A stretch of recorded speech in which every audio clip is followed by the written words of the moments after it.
پچھلے دنوں ایک کاروباری بندے سے میری ملاقات ہوئی. اس نے کہا جی کہ میرے والد صاحب ہر سال پوری زکوٰۃ ادا کرتے ہیں. میں نے کہا پھر تو اور برکت ہوگی آپ کے کام میں. کہنے لگا اللہ نے اتنی برکت دی کہ ہماری سوچوں سے زیادہ. میں نے کہا مجھے کوئی واقعہ سنائیں. کہنے لگے ہم نے پوری زکوٰۃ رمضان میں ادا کر دی اور اس کے بعد سندھ کے اندر طوفان آ گیا جیسے سیلاب آتا ہے. تو کہنے لگا کہ جو ڈی سی او صاحب تھے نا وہ آئے میرے والد صاحب کے پاس اور انہیں کہنے لگے کہ دیکھیں اس موقع پہ ہمیں سندھ کے لوگوں کے لیے کچھ امداد بھیجنی ہے. بھئی ہم تو زکوٰۃ کا پورا مال دے چکے ہیں. اس نے کہا جی ضرورت اب پڑی ہے تو ہم اب آپ کے پاس آئے ہیں, آپ کچھ نہ کچھ کریں. کہنے لگے میرے والد صاحب نے ہمت کی اور 4 کروڑ روپے کا سامان لے کر ان سیلاب زدگان کے لیے بھیجا. اب آپ اندازہ کریں کہ کتنا بڑا دل اللہ نے اس کو دیا ہوگا کہ جس نے 4 کروڑ روپے کا سامان غریبوں میں تقسیم کیا.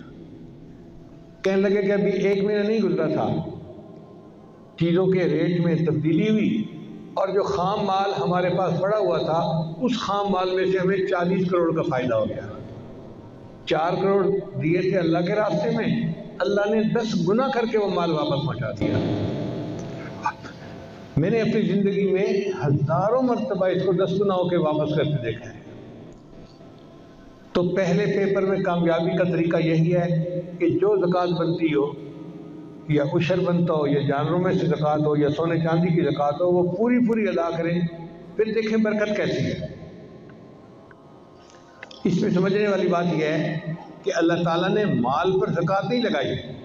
فالتو مال جو نصاب کا مال تھا اور 1 سال آپ کے پاس پڑا رہا, آپ کے کام کا نہیں تھا, فالتو تھا, سرپلس تھا, اس پر زکوٰۃ لگتی ہے.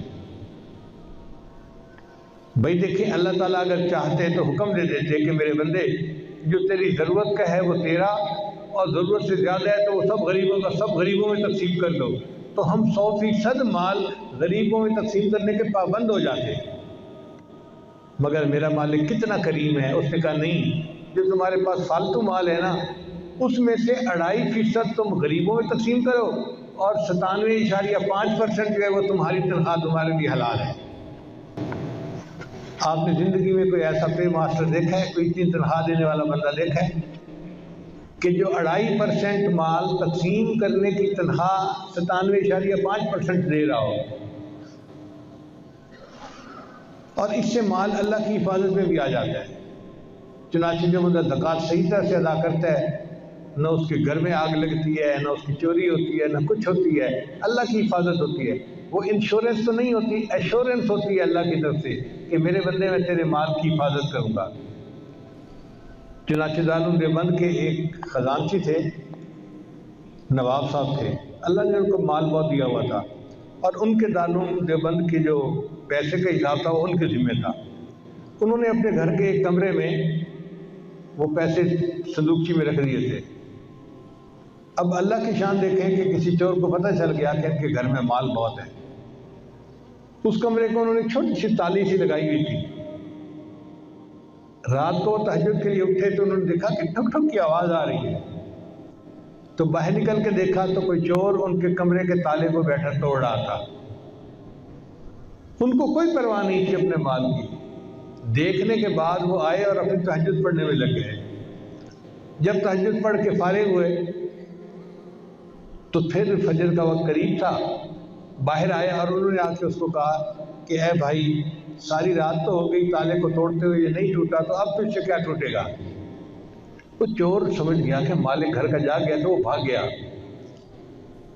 یہ مسجد میں نماز پڑھنے کے لیے آئے اور مسجد میں جو بزرگ تھے ان کو آ کے کہا, ان کا تقیہ کلام تھا اللہ کے فضل سے, ہر بات کہتے تھے اللہ کے فضل سے, اللہ کے فضل سے. چنانچہ آ کے ان کو کہنے لگے حضرت آج تو اللہ کے فضل سے اللہ کا غضب ہو گیا. اب وہ حیران ہو کے سن رہے ہیں کہ یہ کہنا کیا چاہتا ہے. حضرت اللہ کے فضل سے اللہ کا غضب ہو گیا.